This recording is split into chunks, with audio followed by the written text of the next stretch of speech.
Welcome to Tough Conversations with David Wood, where play meets depth. We help teams and high-performing leaders like you to master your tough conversations so you succeed in your career and in your life. When we avoid tough conversations, we stay small.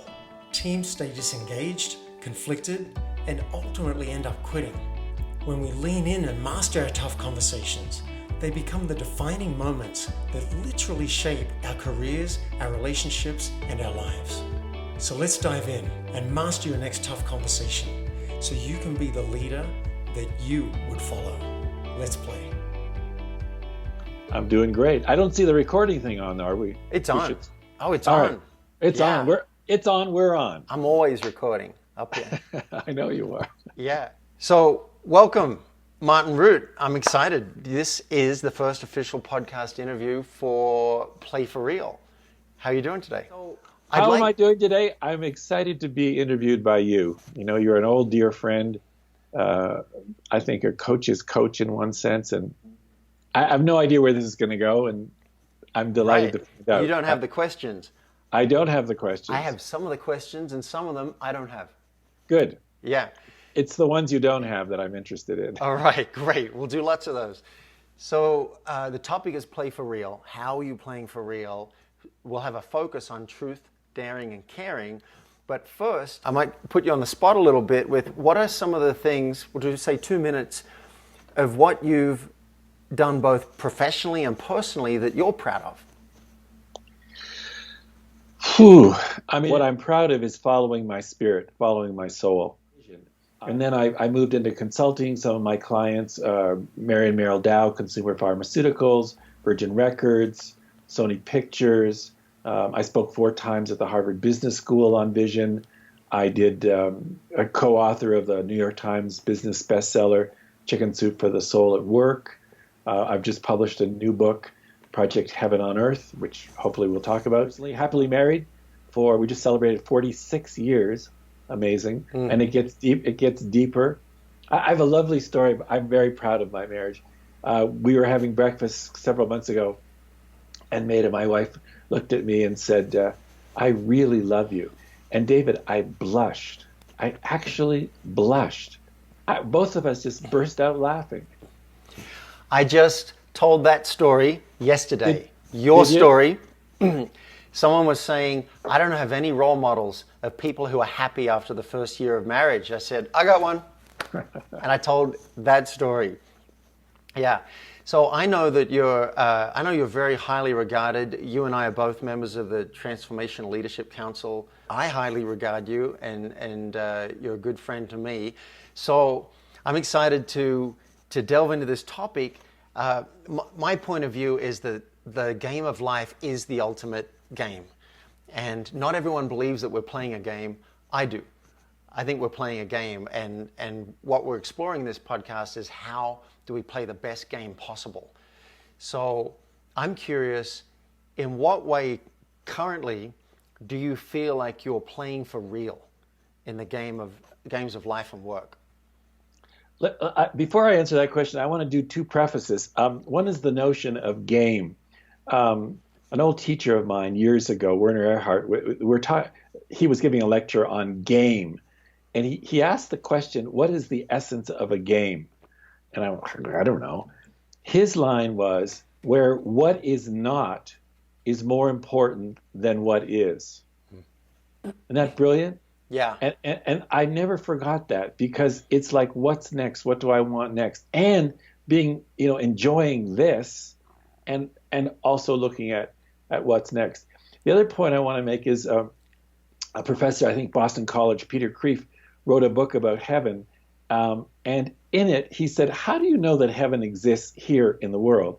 And he said, one of the ways is through value. So when I feel love, when I feel respect, when I feel wisdom, when I feel beauty, that's a way of experiencing heaven here on earth.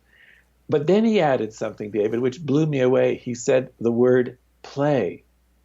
That when you're playing, you're really experiencing heaven here on earth. My sister once was asked, what does your brother do? And she, out of her mouth, just instantly came, he plays. And that's like the highest compliment my sister could give me, because I think it is a game too. Not in a frivolous sense of a game, but a game of enjoyment. And that's a long answer to your question, but it's a very profound question, I think. And you know, I remember I was with a client, a vice president, oh, maybe 8, 10 years ago. And I said, "How's it going, Steve?" And he said, "Brutal." And David, I had never heard that word in a corporate setting. I was doing consulting for this company. And it shocked me. It just shocked me, the ferocity of it, almost the violence of it. So contrast or compare that brutal with play. I mean, they're two ends of the same of a spectrum of life, right? How do you want life to be? We've forgotten the notion of play, and so I think what you're doing to bring that back into into normalcy is very important at this time in the evolution of the planet. Yeah. And when you say brutal, I'm thinking that play doesn't have to replace brutal. You could play a game and have it feel brutal and go, yeah, but it was a hell of a game. Like I'm in it right now, and still bring the play to it. And he wasn't. I mean, right, yeah, he wasn't. Exactly. He was not. Exactly. Yeah. And you remind me of when we talk about play and playing for real, I'm reminded of the Morehouse point of view. I studied an organization called the Morehouse for many, many years, and they held the viewpoint that life is perfect. It's perfect exactly the way it is. Call it Byron Katie's loving what is. And there's always room for more. And I think that's where the game comes in. We can appreciate the perfection of everything and how perfect that there's room for more, so we get to play a game of obtaining, enjoying, attaining, enjoying. So, great. Let me say another way of saying what you just said. Look at the title of the book. I don't know if I ever did this with you. Can you read the title of the book? Mm-hmm. What does it say? It says Project Heaven on Earth. There's another title embedded in the same title. I know the answer to this. Most people don't, because why don't you tell us? Project Heaven on Earth. Yeah. So the notion of what you're talking about being, projecting heaven on earth, in other words, playing, being, and project heaven on earth, the noun, the doing, those are both of the aspects. We can experience heaven on earth in this moment, and we can do whatever is necessary in this moment to have more of heaven on earth in the next moment. And that's the way I hear you speaking about that. Well, you just blew my mind a little bit, because I realized that, you know, the quickest way to attain perfection is to declare that what you already have is perfect. It's a very critical point, and one that I've been really contemplating deeply lately. The belief that this is not heaven on earth is extremely profound. The belief that life isn't the way it should be. This is heaven on earth now. Let's just say we accept that, right? We can like fall back into the warm pool of this. And we can also do the work to create more and more and larger amounts of heaven on earth in subsequent moments. It's an apparent paradox, but it's not really. Yeah, agreed. So, you know, how to find heaven on earth is to... I said to Byron Katie once, we were talking about The Secret, the movie The Secret, and she couldn't remember what it was. I said, it's about how to get what you want. And she's paused a moment and said, and this work is about how to want what you have. How to want what you get. Yeah. So what I'm hearing, what I'm getting from this conversation is one way to play for real is to appreciate what you have already. I want to add another word that has been coming up for me the last couple of weeks, which is enjoy what you have. Yeah. And especially, you know, I mean, if things are going great, it's easy. But when things appear to not be going great, that we put that in the context of enjoyment as well. It's a mind flip, but to enjoy this. Right. I remember now on our previous call, the words quiet enjoyment coming up. So I remember like that as well. So what I'm getting as your first answer, or one of your answers to how do you play for real, is almost counterintuitively, is to enjoy. To really enjoy everything that's happening is a way to play this game for real. I love it. One of the examples I use is when I'm taking a flight and it's been canceled or delayed, and I missed the second flight and so on and so on. Years ago, I used to get so upset and so mad and so frustrated. And when that now happens, I go, fabulous, great. I mean, I really do that.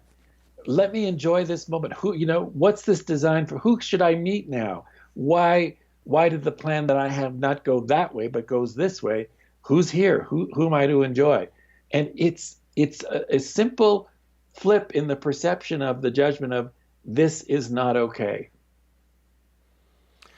So I'm thinking right now, what's coming to me is that the ultimate game, I think one of the ultimate aims for most of us in life is enjoyment.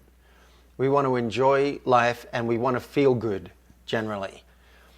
And we have all these ideas of what will get us that. If we have more money, if we have more success, if we have more prestige, we have more power, that'll give us, at the end of the day, we'll get enjoyment and we'll get feeling good in our body.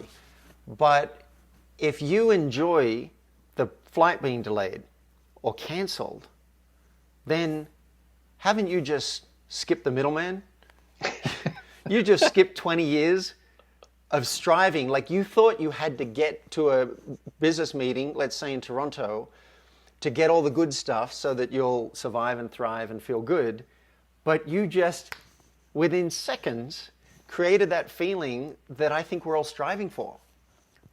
Is there anything you'd like to say about truth, daring, or caring as it pertains to playing for real before we wrap up? I think a lot of this conversation has been about truth. I mean, daring, daring is, what is your soul saying? And follow that. And on my website, projectheavenonearth.com, if you sign up for my free 7-day course, you'll get the 3 questions that will help you discover what heaven on earth is for you, and the simple, and this is a key word, simple, easy action you can take in the next 24 hours to begin making that real.